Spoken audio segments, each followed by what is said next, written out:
Hello and welcome to a brand new video, this time in Laguna Seca. Without further ado, let's get it started. Alright, so let's go through our fastest lap in Laguna Seca. So I maybe forgot to mention in the past video that I've changed my livery back to this red livery. So from Petronas to Shell. I just thought that the red livery adds a kind of like a scare tactic maybe, and in Laguna Seca perhaps I think this is more relevant because you don't have a lot of space basically. So I wanted to use some kind of intimidation using this red livery, and I think it kind of worked out. So let's see how the race would go. But yeah, so we are in qualifying.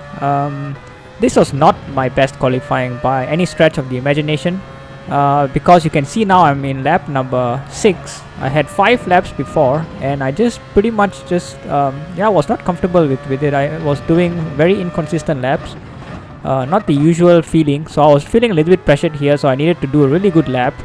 But at the end, as you would see, it would be enough. Just that I just made a little bit too much of errors here, and Laguna Seca is kind of that circuit that you can make a lot of errors. So but I managed to make kind of a quite good lap, I think, in this coming lap. I eventually didn't gain a lot of time to my lap that I've already had, that 121.9 that you can see on the screen. But yeah, that would be enough for me to start in pole position for the sprint race. So just to see the confirmation here again, so let's go to the sprint race. Alright, so let's go to the sprint race. Standing start. So the Mazda is not the best of standing start cars, but I'm gonna try my best, of course. So let's see. 4, 5 lights, and away we go. So we are slow start, but yeah, I'm straight away going to the left hand side there. So you might have heard a little bit of a banging there. So I'm just gonna review a little bit of what happened here. So in super slow-mo, I'm trying to defend the inside there, and I kind of squeeze Pasty there a little bit, but I kind of turned back out of the way thereafter. So yeah, maybe going into Pasty's view as well. So he's going to the inside there, of course. I would say I think it's just coming over of 2 cars there. So he made a report out of me because he felt unfairly there, and I also get a tap here from Pasty. I think he got a tap from another person behind.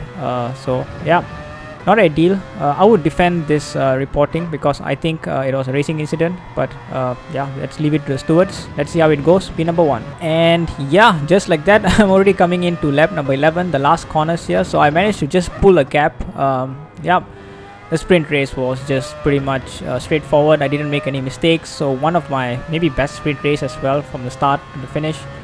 So yeah, pretty happy with that, finishing in P1. So yeah, let's see how the feature race would go.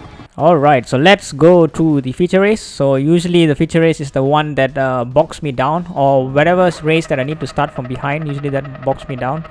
So will I have a good race? Let's see how it goes. Of course, not ideal starting from the back, or at least not fully to the back in P11. So I need to just make my way up 10 positions. Easier said than done, of course. We are dealing with good oppositions, especially the guy in front of me, which I had a incident at least in the sprint race. He's having some squirrely moments there, as you might have seen in the corner. So here I'm already targeting him. I'm just trying to see where I can place my car. So here he brakes quite well, so everybody is braking quite well. Tap is a little bit slow there in front. He kind of holds a little bit out there, but Pasty goes really wide there going to the sand, so I definitely went to the outside there. Giving enough space for Pasty as well. I don't know if there was collision there, but yeah, enough to get me into P number 10. So now Montevere, you can see that going really wide there. Don't know what happened to him. He had some damage or something like this, but yeah, he lets us get past quite easily. So now to P number 9. So I'm keeping within this train of cars here, Reknik, Stab and Ross. 3. Then you can see also yellow. Actually there was a car spun there, so now I gain another position, P number 8. And now Reknik is so he had to kind of react to Tap there going a little bit wide, so he was a little bit slow. So I managed to go to the inside there, and now I'm also challenging Tap, but yeah, not enough to get past him, so I had to slot back behind him, P number 7. So the following lap here, I'm doing a little bit of jinxing here and there, so making Tap make a mistake. But yeah, here going through these corners, he's going really slowly here somehow, and I managed to just go into the inside here, brake a little bit later. A little bit of contact, but I think all was fair. So P number 6. So now let's skip to lap number 12, because that's how long it took for me to get past Ross, which has been a real buzz in this incident here. So he's also jinxing to the left there. A little bit of annoyance, I think, with his mistake. But yeah, it took so long to get past him, but finally it did. P number 5. And lap number 14 is when I decided to come into the pits. You can see it's very dark there, but it doesn't rain in Laguna Seca. It's not one of the rain tracks. But yeah, coming into the pits from mediums to soft. That's what everyone will be doing as well. Some of them in front also coming in. Or rather behind, now it's in front. Yeah, so let's see where I will end up in. So I end up back in P number 9. So after all of the pit stops were made, so Ross is in front of me again. So he managed to undercut me somehow, and now I'm having to get past him again. So here I needed to be a little bit aggressive, so I go into the inside and brake really late there because I know Ross is parking the bus there a little bit, so I had to be a little bit more aggressive to get past him. But yeah, really good fighting with him. I enjoyed it, but I had to get past him twice. So yep, up to P number 4. And here is a very unfortunate moment for Polti. So going through the corkscrew, which is the most iconic place in Laguna Seca, so he turns left here. Of course, he didn't meant to do this. It's a really easy mistake to make. Yeah, I was making a lot of mistakes during my practice. I was really glad that I'm not making so far anything yet. But yeah, up to the podiums, P number 3. So up ahead, P number 2, Autoration, I think his name is. Yeah, he has a penalty there, so he has to serve his penalty now. So I had to get past him, or I will get past him, and now up to P number 2. Okay, so then that's just like that. We are already starting our final lap number 29. So I eventually couldn't catch up to Alan. Really good job to him. His pace was really good. You can see my fastest lap was 121.96. His was 121.7, so he was even faster than my qualifying time, if I remember correctly, I think. So yeah, really good pace shown by Alan there. I think he did not have any issues with traffic as I had to get past a lot of people, but nonetheless, a really good drive from him, nothing to take away from that.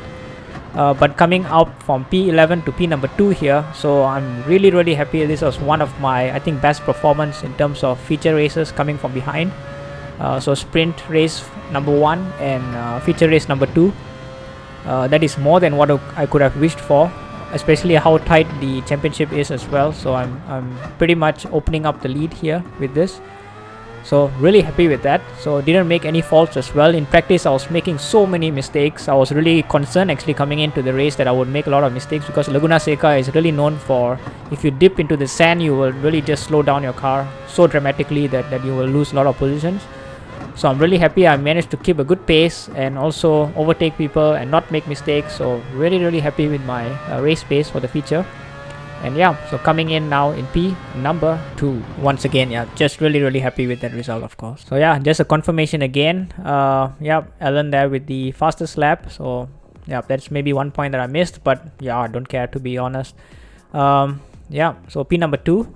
And going now to the standings, so previously it was just 1 point away from the top, and now I managed to overhaul that with a 14-point lead.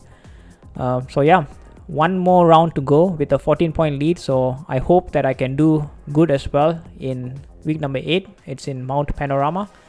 Yeah, I kind of like that track as well, so I hope I can do well in that track. But yeah, really enjoyable race. I hope you enjoyed it as well. Thank you very much for watching, and hope to see you guys in the next video.